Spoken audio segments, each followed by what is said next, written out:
Hey everybody, I'm Dan Umpton. This is the Doomcast. With me today we're doing another CRIBS episode with my friend Patrick Harden.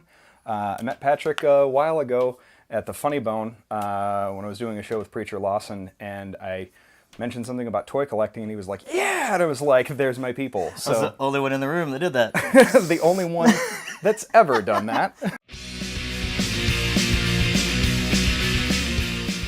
The main bulk of my collection is Power Rangers. I got a little bit of Teenage Mutant Ninja Turtles and a little bit of wrestling. Power Rangers started on TV and here in the U.S. anyway, and I was instantly hooked. Stepped away from it for quite a while. All the seasons were on Netflix, and I binge watched every season that I had missed over 20 years. You kind of like reconnected with something from your childhood and then just became addicted to it? Yeah. I had a man cave, but I don't call it my man cave. It's my command center. I am a lot less familiar with Power Rangers than I am a lot of other aspects of kind of nerd pop culture. When it started coming out, I was like just starting to gravitate towards like, well, girls. And... So tell me about some of the pieces you've got in your collection. This is just a legacy line that they've just been putting out here recently. But this is all Mighty Morphin. And then I've got one Dino Thunder down here, but it's JDF, so of course I'm going to have that one. And so these are Bandai. Yeah, this is all Bandai. A lot of fans are worried that they're not going to be, the legacy line isn't going to be the same as what's already out, or they're not going to continue it. Well. So we're trying to, everybody's trying to kind of pick up what they can. You got Austin St. John, the original Red Ranger from Mighty Morphin. He was the first one that my daughter got to meet.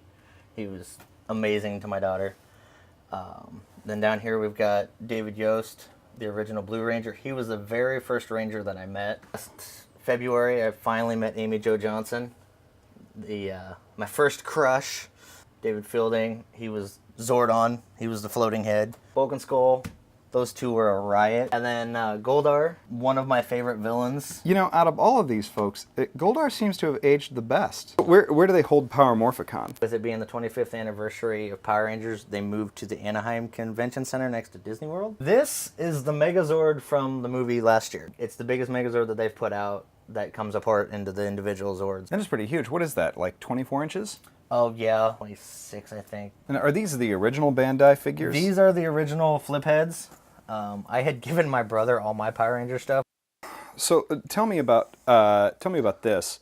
This is the JDF wall, and JDF does not stand for Japan Defense Force. It stands for Jason David Frank. Green Ranger, then became the White Ranger, then became Red Zeo, and then Red Turbo for like 14 episodes. He was obviously the most popular Power Ranger of all time, and my childhood hero. So I was always Tommy when we played Power Rangers because I was the leader of the group, so I get to be Tommy. I met him a couple of times. I actually got to interview him. Started out as just the JDF wall because I've got from one of the first times I met him. This was the original autograph that got me back into it, that I won on his Facebook page. It's just a little Green Ranger sticker that he signed with his initials. This, my 9th birthday, we had a Power Ranger birthday, of course, and he signed the mask and the picture from my birthday.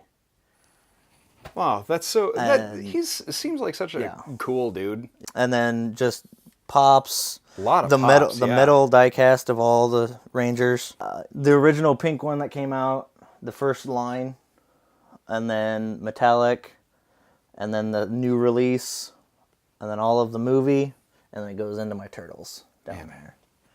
I've kind of got a pop addiction. So this looks like the Turtles wall. This is the Turtle section. The Turtle section, it's kind of exploded over the last few months.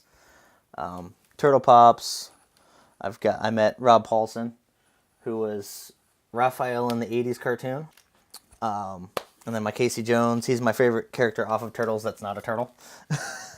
I've been working on a Casey Jones cosplay that based off of the 90s live-action movies.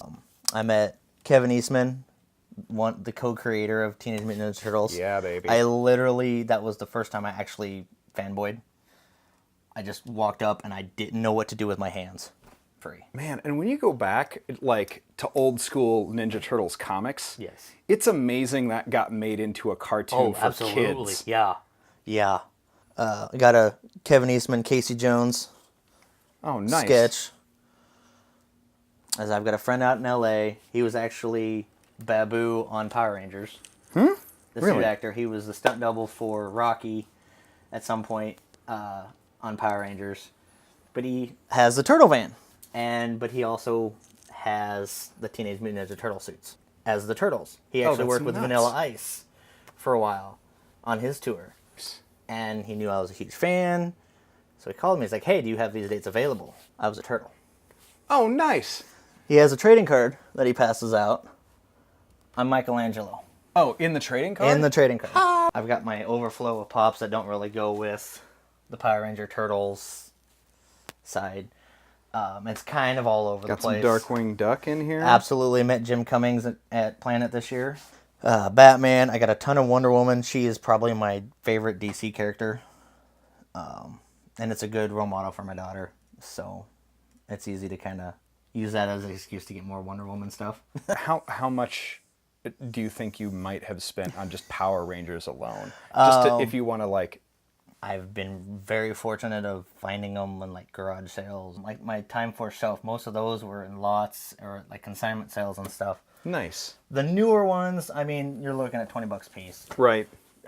Well, it's becoming popular again. it keeps getting better. People say it's for kids. Well, then why do they make adult sizes? Well, exactly. Well, they know who they're marketing to. It's absolutely. because adults are the ones that have the money. Yeah. All right, thanks, dude. I appreciate it. This has been the Doomcast, CRIBS with Patrick Harden. Thanks, everybody. Have a great day. It's Morphin Time. Dragon Sword.